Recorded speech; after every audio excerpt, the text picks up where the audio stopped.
लिखो कार्बनिक यौगिकों का वर्गीकरण डबल तीर में, कार्बनिक यौगिकों का वर्गीकरण, कार्बनिक यौगिकों का वर्गीकरण, कार्बनिक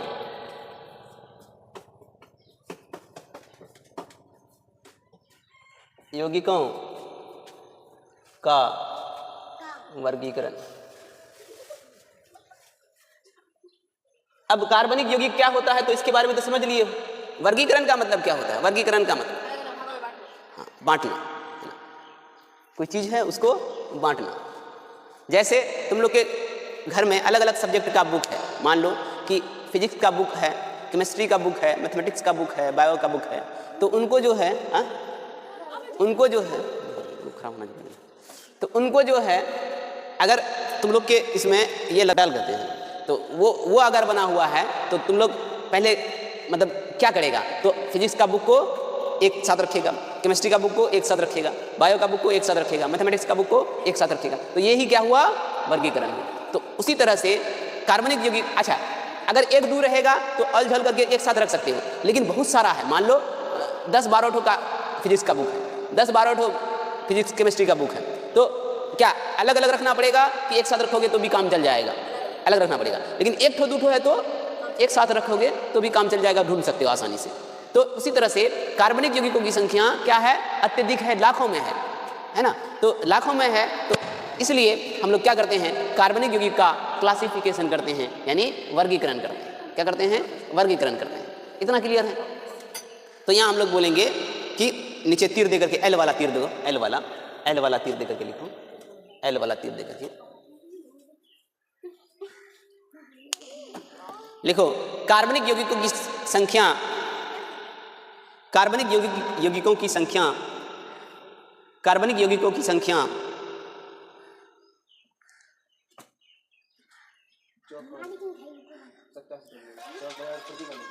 कार्बनिक यौगिकों की संख्या अनगिनत होने के कारण, अनगिनत होने के कारण, गिनती नहीं है, अनगिनत होने के कारण, अनगिनत होने के कारण इसे मतलब कार्बनिक यौगिक, इसे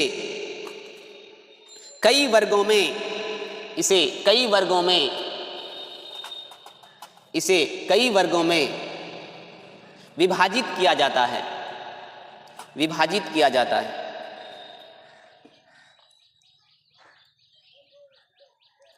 अब सवाल ये उठता है कि विभाजित क्यों किया जाता है? क्योंकि इसका अध्ययन आसान हो सके। मतलब ये है कि जैसे तुम लोग फिजिक्स का बुक पढ़ लिया तो सारा फिजिक्स का बुक पढ़ लिया, या एक तो फिजिक्स का बुक पढ़ लिया, उसको साइड कर दिया, उसी काउंटर में अगला जो पढ़ने के लिए है वो फिजिक्स का ही बुक है। अब केमिस्ट्री का बुक पढ़ लिया, उसको साइड कर दिया, अब उसी काउंटर में कौन सा बुक है?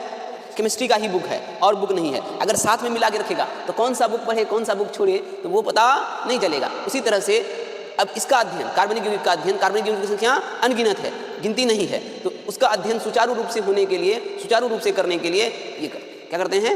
ये करते हैं, वर्गीकरण करते हैं। तो कोमा दे के लिखो, जिससे कोमा दे के लिखो, जिससे कार्बनिक यौगिकों का गुण, कार्बनिक यौगिकों का, जिससे कार्बनिक यौगिकों का अध्ययन नियमित रूप से हो सके, नियमित रूप से हो सके, यानी नियमित रूप से हो सके। लिखो हाँ। अब सबसे पहला सिंपलेस्ट जो कार्बनिक यौगिक है वो हाइड्रोकार्बन है। सिंपलेस्ट जो कार्बनिक यौगिक है, सबसे सिंपल जो कार्बनिक यौगिक है वो क्या है? हाइड्रोकार्बन है। हाइड्रोकार्बन का मतलब क्या होता है?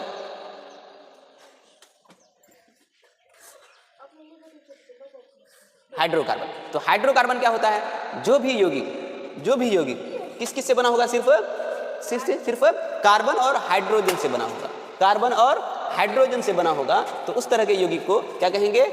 उस तरह के यौगिक को क्या कहेंगे? हाइड्रोकार्बन कहेंगे। जो भी यौगिक सिर्फ और सिर्फ कार्बन और हाइड्रोजन से बना होगा तो उसको क्या कहेंगे? हाइड्रोकार्बन कहेंगे। तो सबसे सिंपलेस्ट जो कार्बनिक यौगिक है वो क्या है? हाइड्रोकार्बन है। तो लिखो दूसरा तीर में, दूसरा एल वाला तीर में लिखो,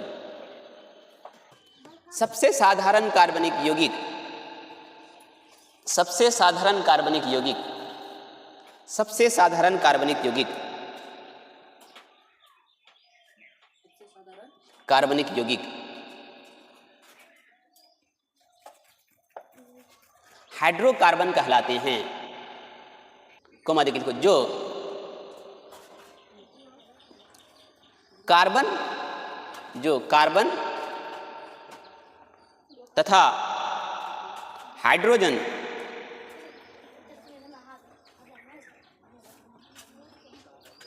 के, कार्बन तथा हाइड्रोजन के संयोग से बनते हैं।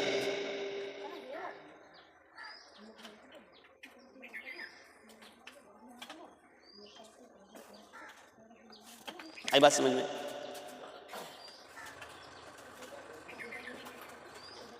अब हाइड्रोकार्बन को कई भागों में बांटा गया है। तो एलिफैटिक, पहले क्या होता है? Aliphatic,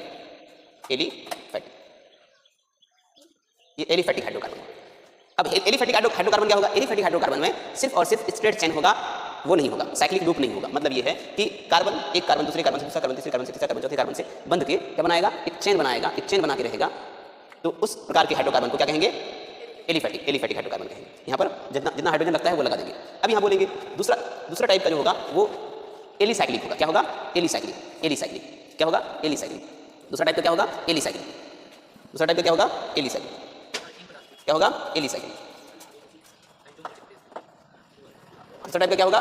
alicyclic. अब एलिसाइक्लिक में क्या होगा कि जो कार्बन जो होगा वो एक चेन बना करके एक लूप बना लेगा। लूप बना लेगा कैसे? तो देखो यहाँ पर, देखो कार्बन, ये कार्बन, यहाँ एक कार्बन, यहाँ एक कार्बन, यहाँ एक कार्बन, ये कार्बन। तो क्या बना लिया? साइकिल बना लिया, साइकिल स्ट्रक्चर बना लिया। अब यहाँ पर इसका स्ट्रक्चर पूरा करने के लिए इसका ये कार्बन का कई बंधन बनाता है? 4 बंधन। तो 2 बंधन इसके साथ बना लिया है। अब बाकी जो बचा वो हाइड्रोजन के साथ बना लेगा, 2 हाइड्रोजन के साथ बना लेगा। उसी तरह से यहाँ पर 2 हाइड्रोजन के साथ, उसी तरह से यहाँ पर।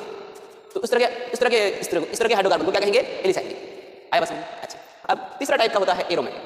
तीसरा टाइप का क्या होता है? एरोमेटिक। तीसरा टाइप का क्या होता है? एरोमेटिक। तीसरा टाइप का क्या होता है? एरोमेटिक।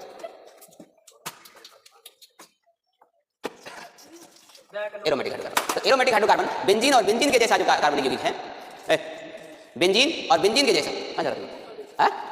बेंजीन और बेंजीन के जैसा जो कार्बनिक यौगिक है उसको क्या कहेंगे? एरोमेटिक। अब बेंजीन क्या होता है? तो ये देखो,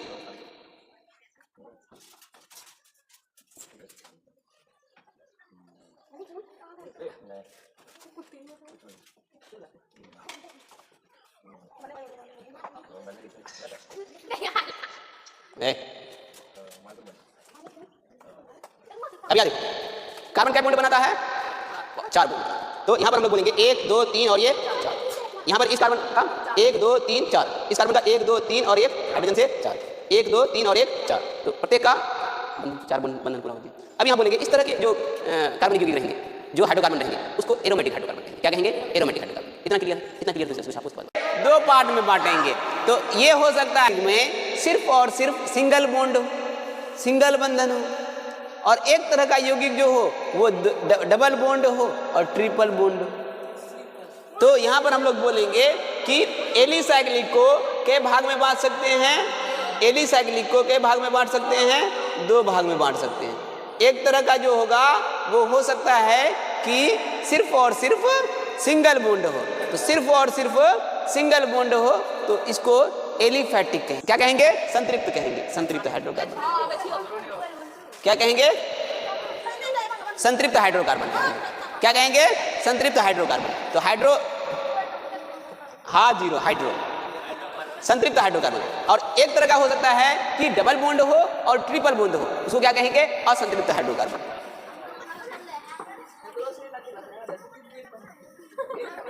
क्या कहेंगे? असंतृप्त हाइड्रोकार्बन। क्या कहेंगे? असंतृप्त हाइड्रोकार्बन। इतना क्लियर है? अच्छा, और अब असंतृप्त हाइड्रोकार्बन में 2 तरह का हो सकता है, एक डबल बॉन्ड वाला हो सकता है और एक ट्रिपल बॉन्ड वाला हो सकता है। अब डबल बॉन्ड वाला को क्या कहेंगे? तो डबल बॉन्ड वाला को कहेंगे एल्केन। क्या कहेंगे? एल्कीन कहेंगे। और डबल बॉन्ड वाला को क्या कहेंगे? एल्कीन कहेंगे। और ट्रिपल बॉन्ड वाला को कहेंगे एल्काइन कहेंगे। क्या कहेंगे? क्या कहेंगे? एल्काइन कहेंगे। यानी कार्बन कार्बन के बीच कार्बन कार्बन के बीच अगर डबल बॉन्ड है, कहीं ना कहीं कार्बन कार्बन जो है उसके बीच डबल बॉन्ड है, तो उसको क्या कहेंगे?